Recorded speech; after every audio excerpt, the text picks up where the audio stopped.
And we're live. Well, thank you for watching another episode of the Jude 3 Project podcast. As always, I'm your host, Lisa Fields, the founder of the Jude 3 Project. And excuse my voice, I'm just getting over a severe cold. But I'm still excited to be here today with Pastor Wesley Thompson. I met Wesley unofficially at the Academy of Preachers. And if you listen regularly, you know I talk about my experience and how it was such a rich experience. And if you get a chance, please go to the 2018 Academy of Preachers Festival. It's going to be in Atlanta again. It was Atlanta in 2013. And so, yeah, that's how kind of I unofficially met Wesley Thompson, but I kind of know him through Facebook and Matthew Brantley, a mutual friend of ours. Shout out to Matthew. But without further ado, our special guest today is Pastor Wesley Thompson. Welcome, Wesley. Thank you so much, Lisa. I'm glad to be here, and yes, got to give a shout out to our AOP fellow members. And while we're on that, I want to wish a hearty thank you and congrats to Dr. Dwight Moody, who, of course, I'm sure you know, has handed over the reins of the organization to our good friend Ernest Brooks. And we just want to thank Dwight for his vision and definitely giving us the opportunity to be a part of such a great organization. Yes, awesome. Dwight was actually on the podcast a year ago, so we'll have to have the new president on, Dr. Brooks, on now to kind of talk about the transition. Hopefully, I could get him scheduled on here.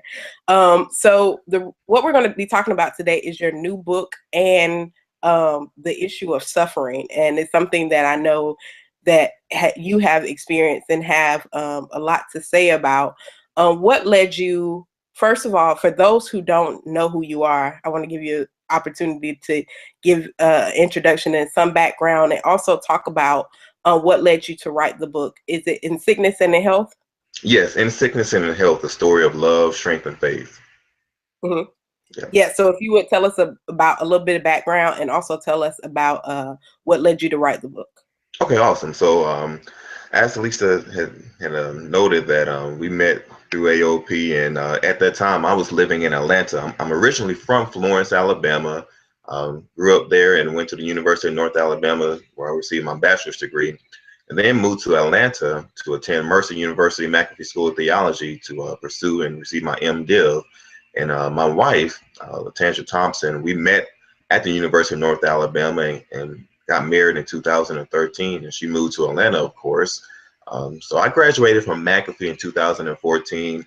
When she moved to Atlanta, she eventually found a great job, and both of us being from small towns in Alabama, we were slowly but surely becoming acclimated to the metro big city of Atlanta. But things were really on the come up for us after I graduated. About a year and a half later, some things were really happening in both my ministry, as I was serving as a youth pastor there at New Calvary Missionary Baptist Church. I had just got hired as an adjunct professor for one of the local universities to teach religion classes. My wife Tandra, who has a master's in social work, she had just got a job in a field she'd been inspiring, hoping to work in, which is grief counseling. And it's one of those things where life was finally there for us. You know, we met each other while I was a sophomore and she was a junior in undergrad. And at that particular moment, while we're in Atlanta and these things are happening to us professionally, it's like we're finally reached our grown adult status as a married couple, as individuals, because of our careers taking off. And there was one thing missing.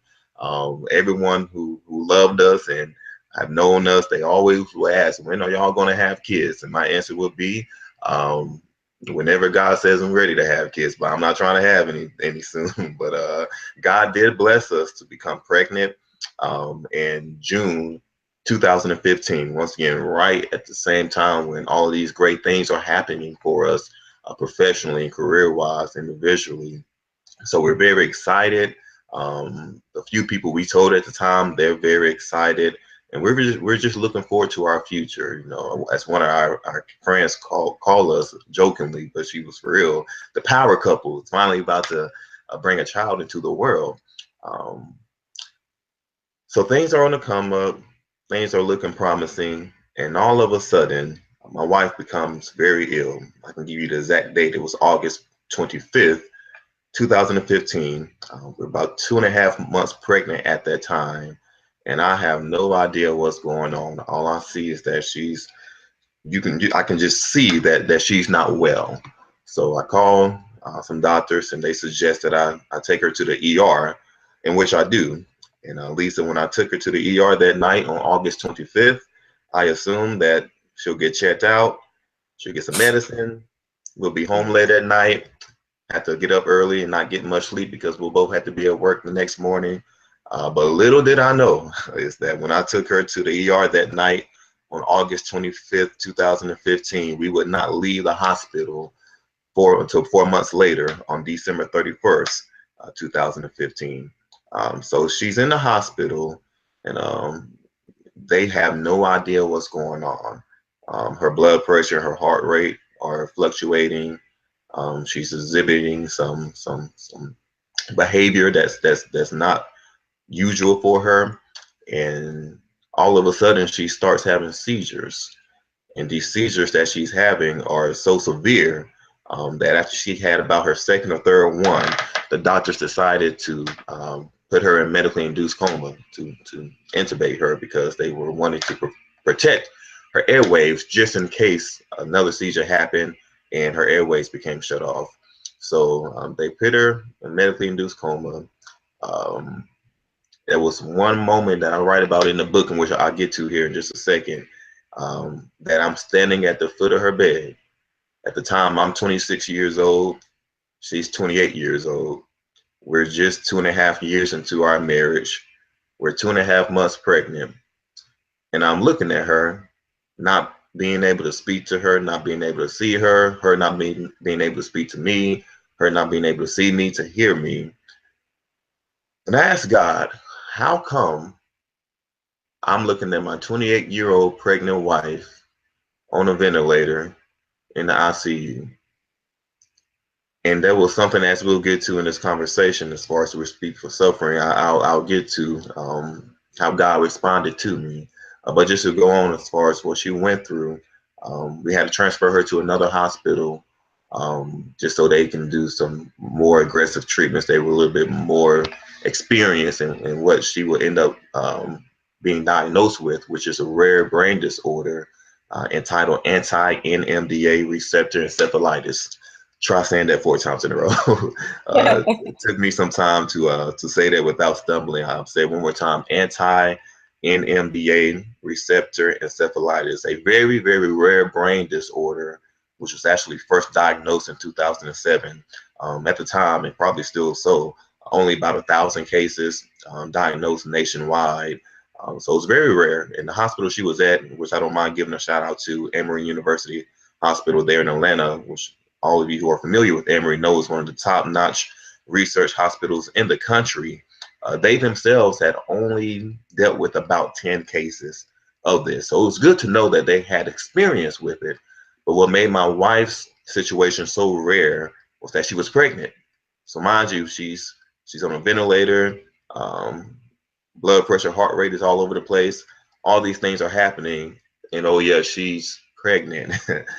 So Emory had never dealt with a pregnant case before. They reached out to some of their other colleagues and hospitals across the country, and they could only find 4 case studies ever where somebody had this disorder and was pregnant. So they did not give them much to go off as far as her treatment. So they kind of just wing it, and thankfully they end up winging it in a good way and treating her, because the treatment causes for steroids, plasma transfusions, and extreme chemo treatments, in which they could not do any of that the way they needed to because of the pregnancy.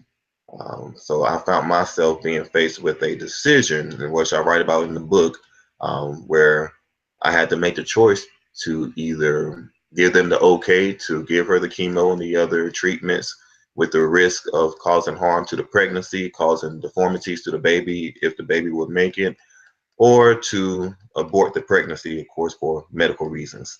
And that was something I really struggled with. It was something that I did not want to make that decision on my own. My wife and I had always had the relationship and the marriage in which we were a tag team. Any decision, especially important decision made for about the household, was made mutually. We discussed it. We sat down. We talked about it. What made this decision rough was that I did not have her to help me make this decision. She's intubated. She's unresponsive. So not only did I have to make this tough decision by myself, but it's also a decision I'm making about her body, and that made it even worse for me to make it. But I spoke to God once again, which we'll get to as far as this suffering, and what I ended up deciding, what I felt God telling me was, I got this. We'll take care of this. So I went on and made the decision for them to go ahead and treat her with the chemotherapy and the plasma transfusions and the steroids, and they end up having to bring the baby early at 28 weeks. She stayed on the ventilator for about a month and a half, from about August 30th to October 10th. And when she became alert, when they did wake her up, the symptoms of the disorder were still displayed heavily. So they decided to, even though they were giving her the chemo and the other treatments at the time, it was not enough. And they knew if they wanted to go more aggressively, the baby could not it would be not a question of if, but it would be when the baby has issues, when the pregnancy has issues. So we waited till the baby was 28 weeks. That's when the OBGYN felt like it was more safe for the baby to come early. So they did emergency C-section at 28 weeks. December 3rd, 2015, brought the baby here. After that, they did the aggressive treatment like they wanted to, and she became better. Had a hiccup, a relapse there toward the end of December, but we got over that, and she came home December 31st. And what prompted me to write the book was within those 4 months of being in the hospital.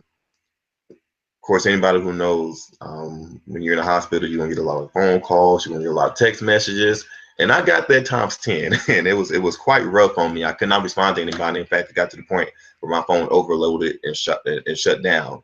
So I decided to write a blog. I had never wrote a blog before, and the purpose of the blog was twofold: for me to kind of just get some things off my heart, off my chest, in written form, and to also let everybody know what's going on. Because even though she was in the hospital those first 2-3 weeks, I did not let everybody know, because I was just sure that things would get better. But when I saw that things were not going to get better, I knew there were too many people who cared about us, who loved us, who needed to know. So I wrote a blog to send out to the masses so that everybody would know what's going on. There would be no need for me to respond to each text, to each call individually. And when I sent out that first blog, which was ironically entitled "In Sickness and in Health," it took off on social media. People shared it. I want to say there was a couple of thousand shares on Facebook, and people who, even though the reason for me to write the blog was to pretty much inform everyone what's going on, what it ended up doing was inspiring, just as much as informing, because I really opened up about my love for my wife, about what she was going through, about what I was dealing with. And I wrote a couple of more blogs, just chronicling everything that we were going through while in the hospital, and those took off as well and became very public. And somebody had told me, well, quite a few people told me, you should really write a book.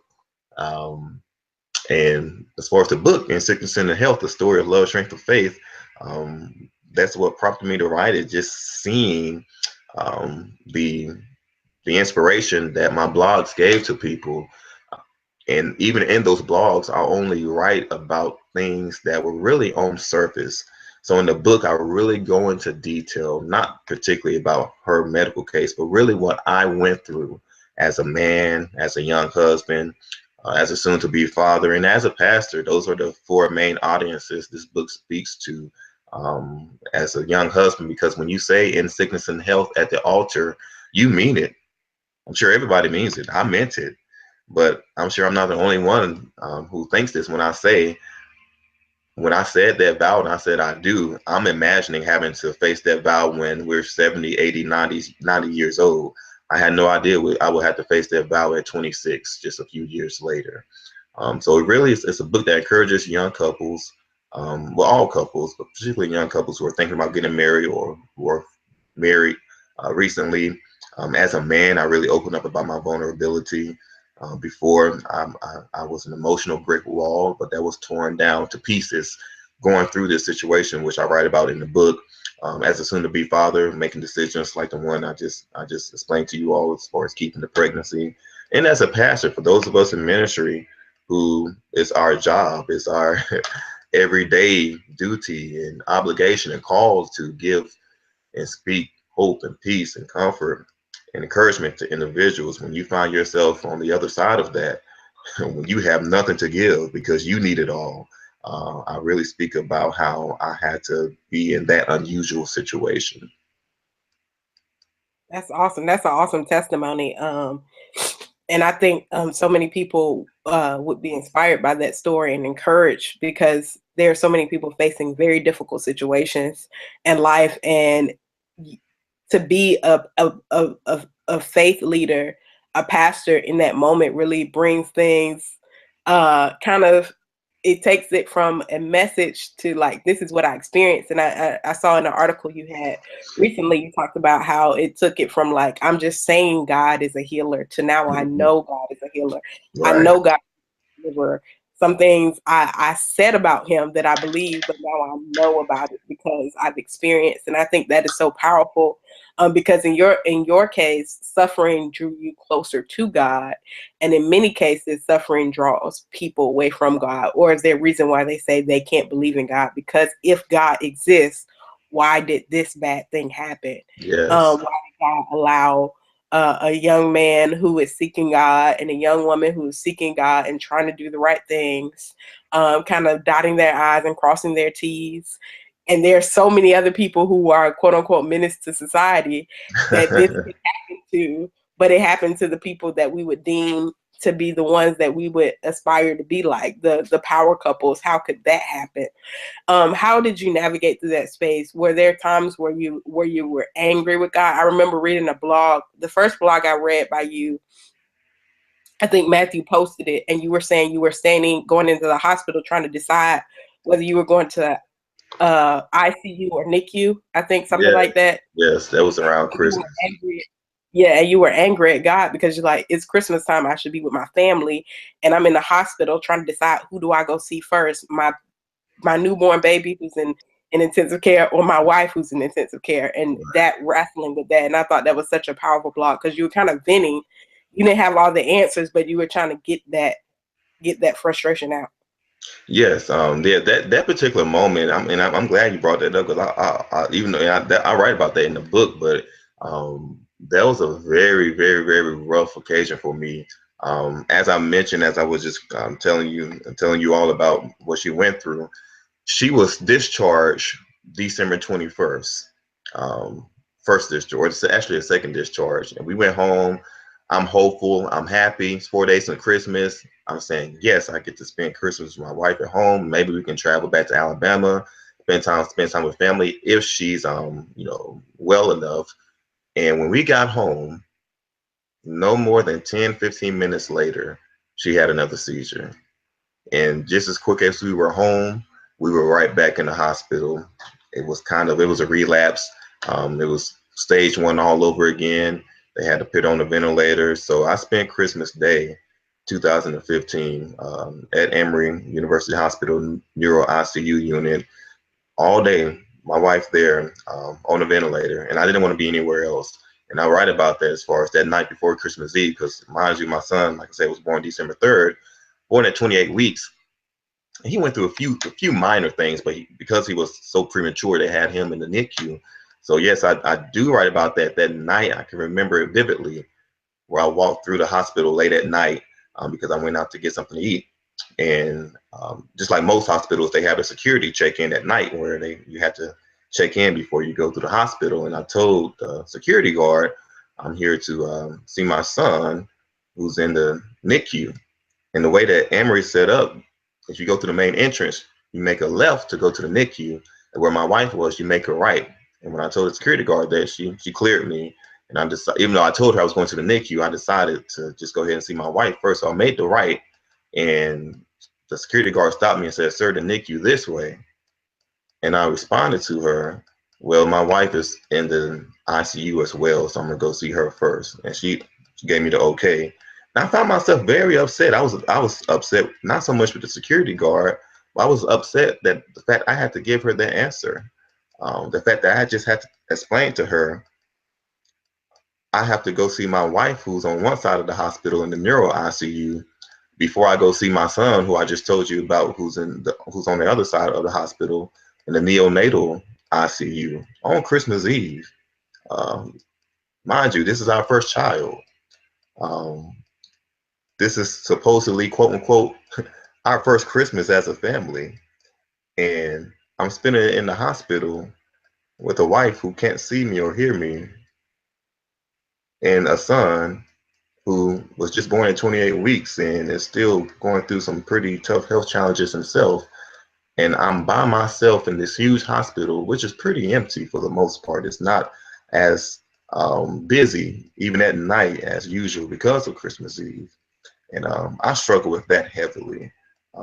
And just in the whole 4 months was a struggle. You're right. There are some people who go through things such as I did, and it does draw them away from God. And I'll be honest with you, Lisa, and I'll be honest with everybody here. I think everyone can get what I'm saying when I say this. Going through that situation and looking back on it, I can see why at times how people can stray away from God. I'm just being honest. I hate that it happened. Of course, there's individuals like that that you want to reach out to, that you want to hug on, that you want to love on, that you want to tell them don't give up. But man, until you've been in their shoes, until you've been in their situation, the psyche that somebody who's going through that is in, the emotional state that they're in, it's not so much that maybe they're giving up on God. It's just that they have nothing left to believe in, including God. And I found myself at times on the verge of that. Um, I had that tough conversation with God at the foot of her bed when they put her on a ventilator. I write about this in the book. That particular night was rough because it was the night that they put her on the ventilator that earlier that day. I told family and friends what they were doing, and they came. So when they were at the hospital, I was so busy, attending to them as far as having conversation, giving them updates. I really didn't have time to let that sink in that my wife, who's never had any health challenges, mind you, before this, is on a ventilator. Is on a machine helping her breathe. And that night, later on that night, when all the family were gone, all the friends were gone, that's when I found myself in her room. And like I said, I asked God, why is my 28-year-old wife, pregnant wife, on a ventilator? And I was reminded of a scripture that I preached before, John chapter 11, when Mary and Martha sent word to Lazarus, or excuse me, to Jesus, that Lazarus was sick. And the text says that Jesus remained where he was for 2 days, a few days, and he told the disciples that this sickness will not be unto death, but that the Son of God should get the glory out of it.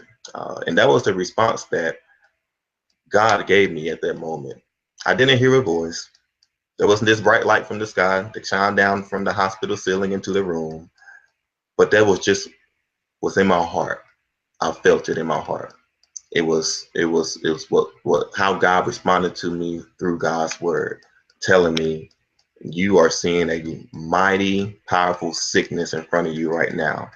But I promise you, son, that this sickness is not going to end in death. And that at the end of the day, I will get the glory out of it. And looking back on it almost 2 years later, because next month will mark 2 years since all of this happened, I am beginning to finally see that glory be fulfilled. Um, and it's easy to smile about that now, 2 years later.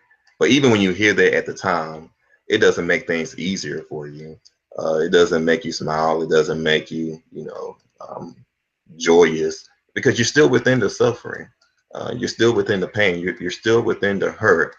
And what makes that suffering even worse at times is when you do get to feel like you have a response from God telling you, don't worry, it's going to be okay. And I found myself at times, okay, well, if that's the case, God, make it okay right now. Why am I still here? If it's going to be okay, why am I still here in this hospital? If it's going to be okay, why am I continuing making these tough decisions? If it's going to be okay, why does it look like it's not going to be okay? And there were times when my faith got very weak. The subtitle for this book, the title is In Sickness and in Health. The subtitle is A Story of Love, Strength, and Faith. And it's a book that if you pick up and read it, I guarantee you are going to see the vulnerability of a pastor.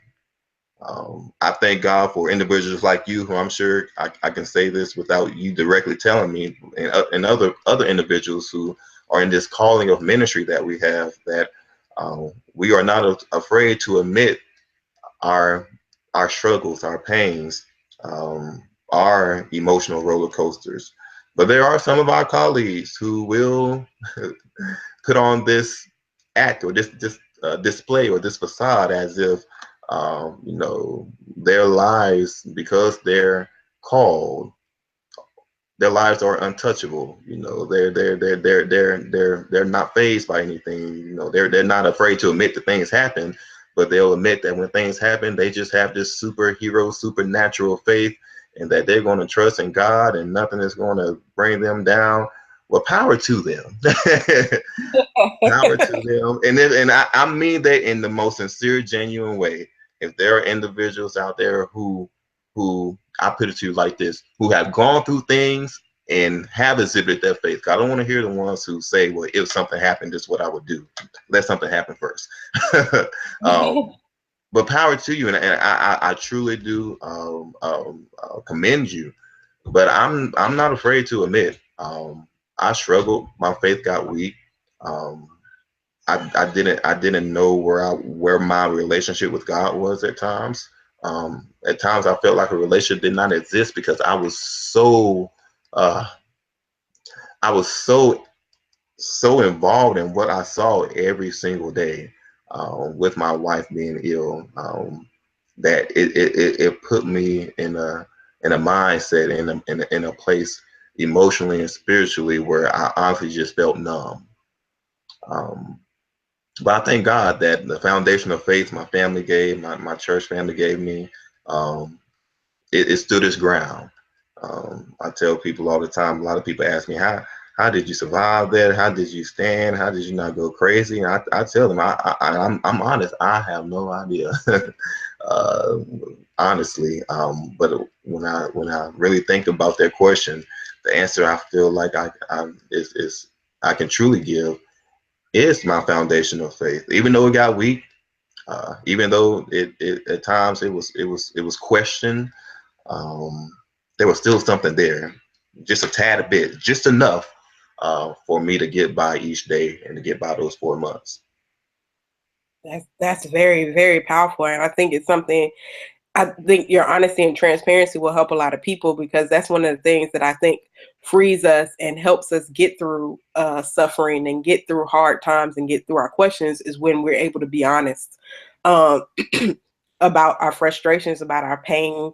I speak openly about times where, I had situations happen, and I got mad with God. And I think Mhm. that's important for us to be able to say, like, God can handle our anger. He knows what's in our heart already. Yes.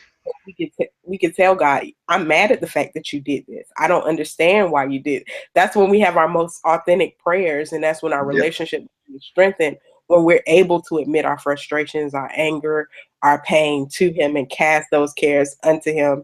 And not only tell other people, tell God that we're mad at Him, be able to tell other people, hey, I'm mad at God about this. Right. I think that's where the freedom comes, in those moments. Um, was that critical for you, to be able to vent?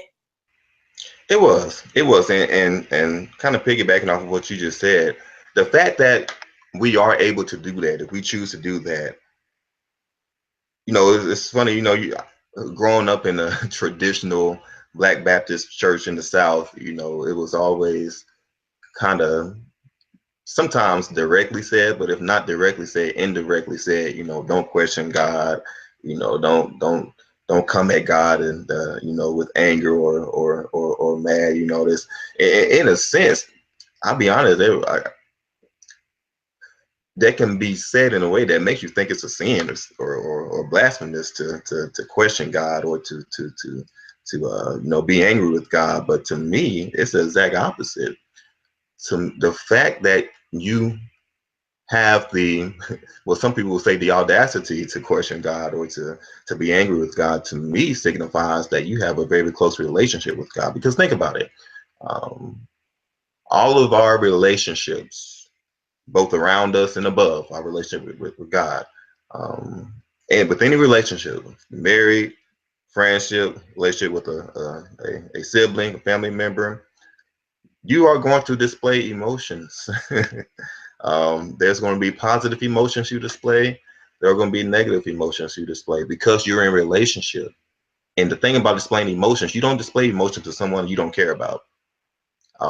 There are some people that, may do something or say something that could get you upset if you actually cared about the person or if you cared about the situation, but you're not fazed by it. It's only individuals that you love, that you care about, that you're in true relationship with, where if something happens, once again, either good or bad, that you're going to respond emotionally, whether positive or negatively. Well, what isn't the biggest relationship we're supposed to have with anyone, with God? Mm-hmm. If we respond with our other relationships with emotion, then why are we not supposed to respond emotionally in the biggest relationship we're supposed to have with anybody, which is God? And as you said, God is big enough to handle our anger. Jesus Christ Himself said on the cross, "Father, why hast Thou forsaken me?" And I think all of us have had those cross moments where we ask God, "God, what you? Why are you doing this? Why, or not so much, why are you doing this?" And that's another thing I had to kind of get through. Is God doing this, or is God just allowing this to happen?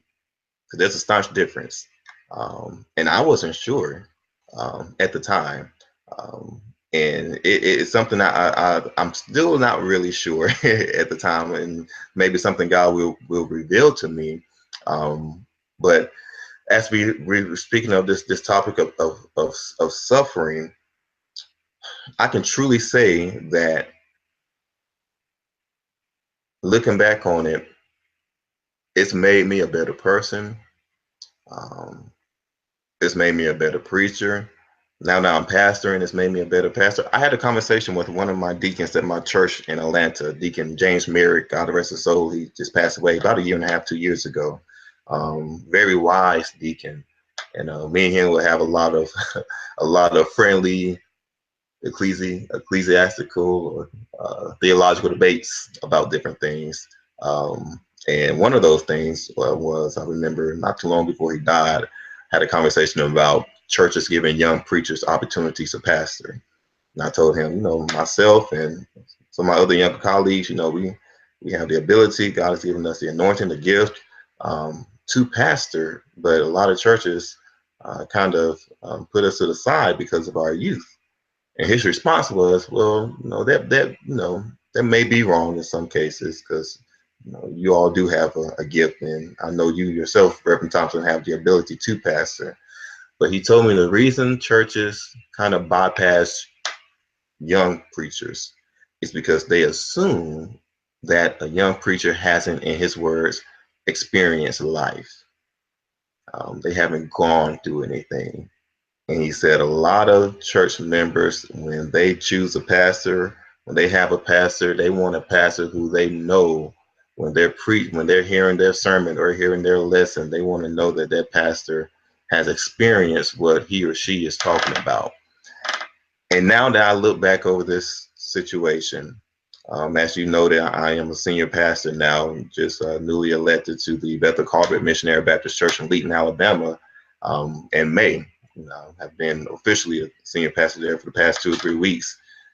I think about that conversation with Deacon Merritt a lot because I think that, before my wife's sickness, I had already had my MDiv, and I knew pastoring was the ultimate goal. That was my aspiration. I knew that was God had called me to do, and I would, go to interviews for pastoral churches and be almost this close, but not quite make it. And now that I'm here, I believe I could talk to Deacon Merritt today. I would tell him, you know what?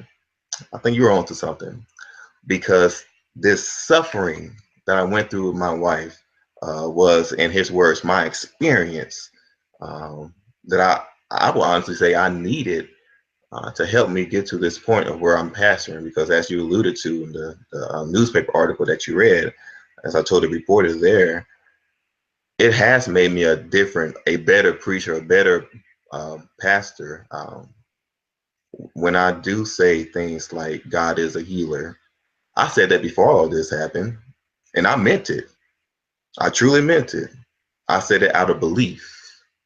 But now when I say it, I say it out of experience. When I will say before all this happened that God will make a way out of no way, I truly meant it. But I said it out of belief. Now when I say it out of experience. And it changes the dynamic of, first of all, it changes yourself, period, but it changes the dynamic and how you relay the word of God, how you relay peace and comfort and encouragement and hope, faith to individuals. Because as you're talking to them, when they're in their cross moments, where they're struggling with their suffering, and don't get me wrong, not every suffering is the same suffering. All suffering is different, but you can relate just a little bit. When I make visits to the hospital to somebody, I can relate because I was in the hospital for 4 straight months. When I see a wife crying over a husband who's battling leukemia or some other terminal disease, um, I can relate to those tears because I shed them in the hospital myself. So that suffering that I went through, don't get me wrong. If I could turn back the hands of time, I would not want to go through it again. But with that said, um, I take something away from it. And I don't want to use that language that God, this was God's purpose.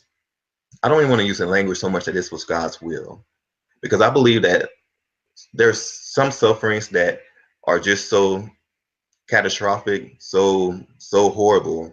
Um, it makes you question, they can't be the loving God that we know.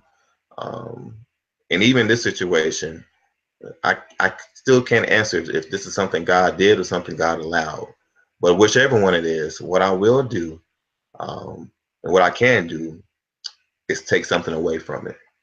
Every storm, every battle, every fight, every suffering that you're in, it may not have been for a purpose. It may not have been anything as far as God's will. But when you're able to look back on it, one thing you can do is take something away. And I think that's what all of us have to try our best to do. It might have beat you up. You might come out of it crazy and still hurt, still in pain, still in wonder. But even with that, do your best to take something away from it, because I promise you there is something there that will help you.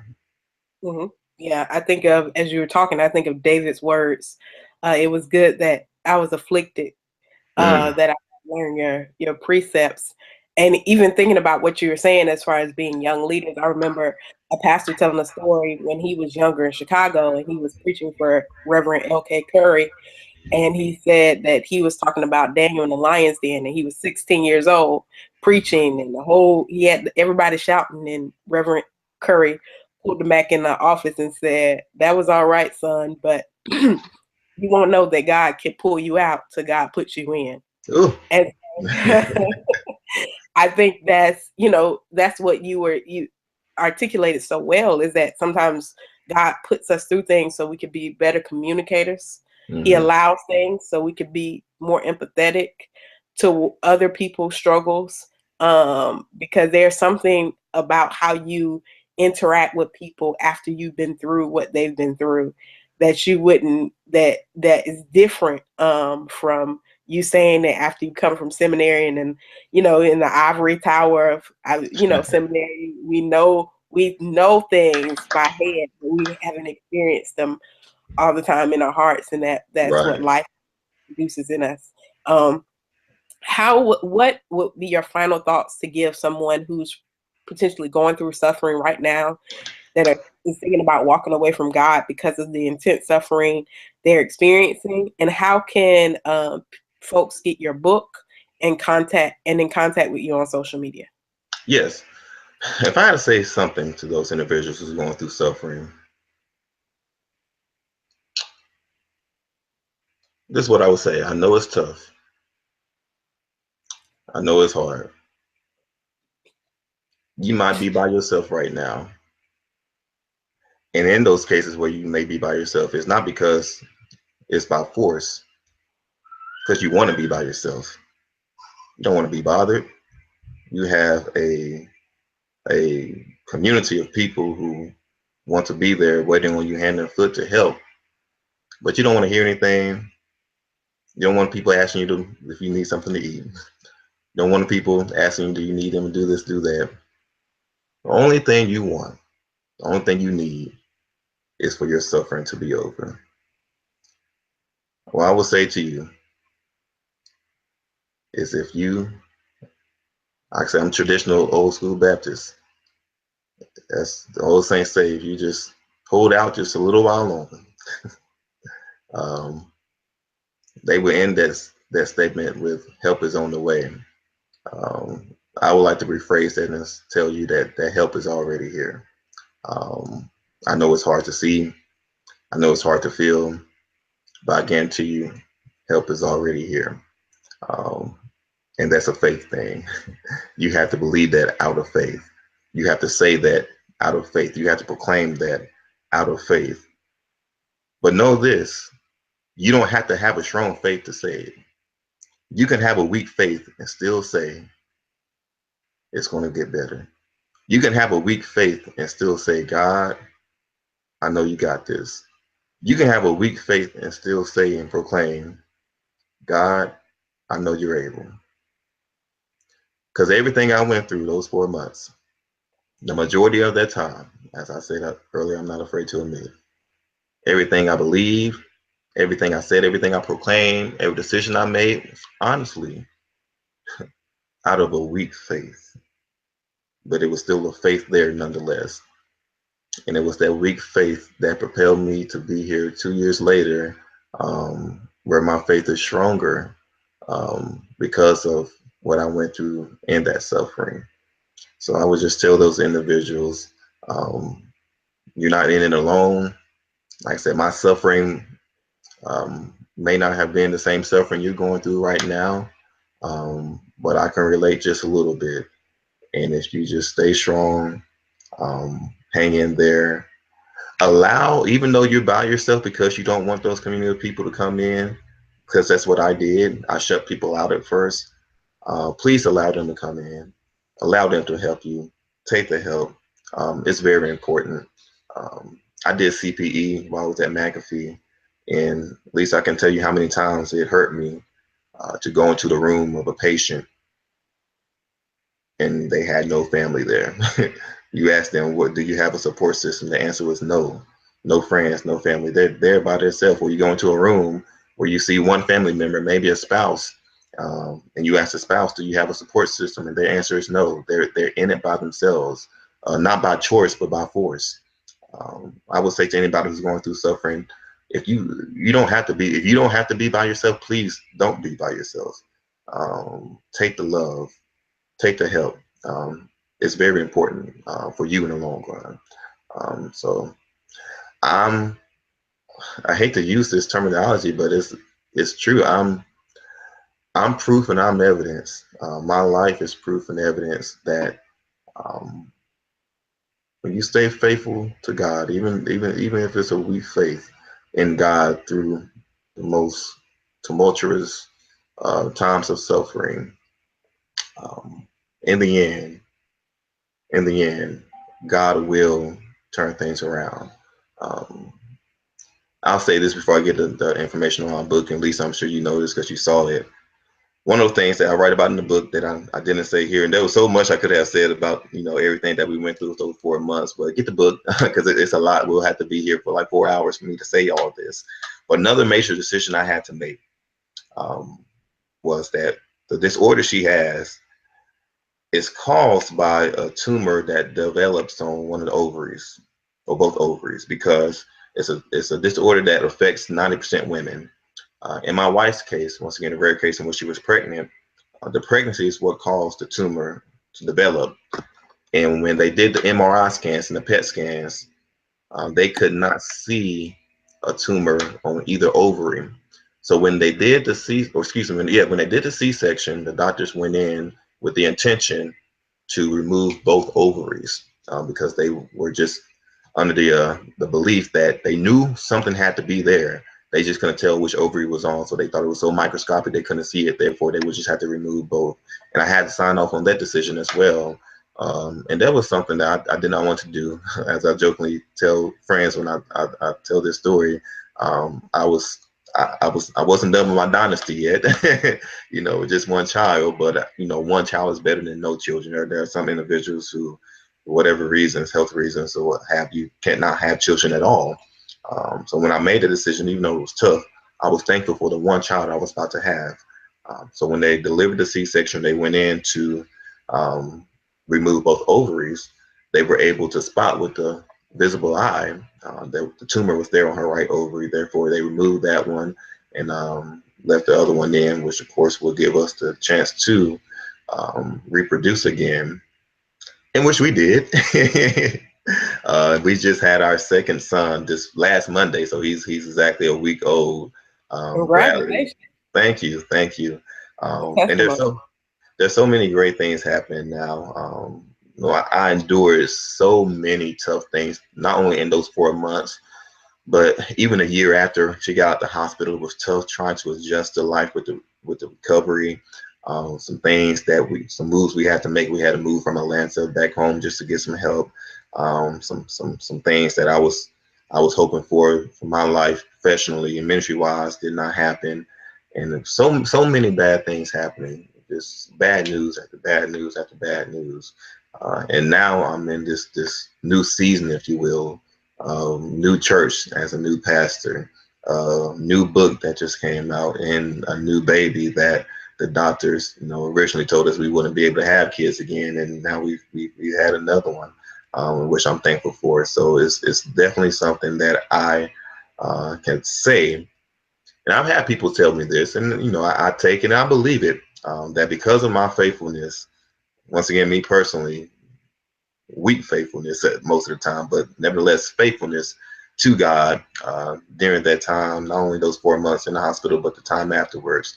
Uh, I pray. I get a sense that this is what it is, but I don't want to speak that just in case it isn't. But I pray that I'm in my season of God rewarding that faithfulness with the things that are happening. So please get the book. It's a book that will bless you tremendously. Once again, the audiences I speak to are for couples, married couples, young couples, old couples, no matter where you fall in that category. It's for men. Uh, as a man, you will really be inspired by this book as I open up with the things I had to deal with just as a man, period. For fathers and for pastors, those in ministry, it will help you. I'm looking, one of my main goals for this book is to really bless, once again, marriages. So marriage conferences, marriage retreats, those churches and pastors who have ministries for marriage or premarital counseling, it will be a great resource to use. So that's what I'm hoping for. You can get the book at my website, wesleydthompson.com, or you can just go to Amazon, type in Sickness and Health, Wesley Thompson. You should find it there, and I promise you, it's a blessing. It's my story to you all, because I truly do believe that going through what I went through, what we went through, and seeing how God was able to uh, uh, give us miracles within our misery. Um, it's too good not to share the goodness of God, to let people who, as you said, who are in suffering, who are listening to this right now, see one of, I'm sure, are millions of stories where people who aren't suffering, but the outcome of their suffering is something good and hopeful and not devastating and bad. Awesome. Well, thank you, Wesley, for your time. I think this has been a rich interview and that will encourage many people and encourage and inspire. And it's a testimony. Congratulations to you and your wife on your second child. I mean, that is such a testimony. I could Thank you. cue the shout music right there. So thank you for your time. I really appreciate it. Oh, no problem, Lisa. And thank you for the invite.